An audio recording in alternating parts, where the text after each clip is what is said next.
Every teacher, every classroom in the state will have a Bible in the classroom, and will be teaching from the Bible. That was Oklahoma State Superintendent Ryan Walters outlining new rules requiring all public schools to teach from the Bible. Officials are scrambling to implement the directive ahead of the new term, which starts next month.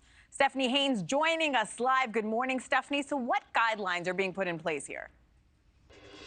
Yeah, Hannah, good morning. There are about 5 pages of these guidelines that just came out, and in them it explicitly says a physical copy of the Bible, the 10 Commandments, the Declaration of Independence, and the Constitution must be available in all classrooms as resources. And then the guidelines really lay out how to teach this, how to incorporate it into instruction from grades 5 through 12. And it really, the focus is specifically on the impact on how the Bible shaped Western civilization and American history. They want students to study the literary techniques used in the Bible and compare it with other literature or works of art. And then there's this whole section, Hannah, of legal considerations for teachers, which says they cannot promote or favor any religious beliefs. They have to respect the diversity of other faiths, communicate with parents, and it reiterates that the Bible is used for, quote, its historical, literary, and secular value and is not to be used for religious purposes such as preaching,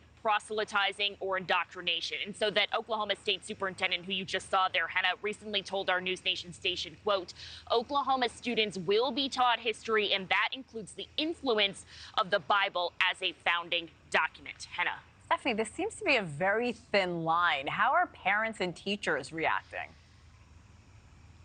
Well, Hannah, there are some people who have expressed support for this, but of course there are some critics. Take a listen. This is complex stuff, and our teachers don't have time to delve into a topic they have not spent years studying. And so some school districts, Hannah, have already come out and said they are not going to follow these guidelines, essentially defying the state on this. But plenty of other of them, Hannah, are really just trying to figure out how they can follow this so that they are in compliance with both the state and the constitutional freedoms of students and their parents. So, you know, organizations, national organizations have come out and tried to file some legal lawsuits and to try to stop this. So there are some legal efforts in the works. And then the organization Americans United for Separation of Church and State points out that it is okay to teach about religion, but not promote religion. They issued a statement that says public schools are not Sunday schools. Thanks for watching, everybody. Go to joinnn.com to find NewsNation on your television provider. Also, don't forget to click that red subscribe button below to get more of NewsNation's fact-driven, unbiased coverage.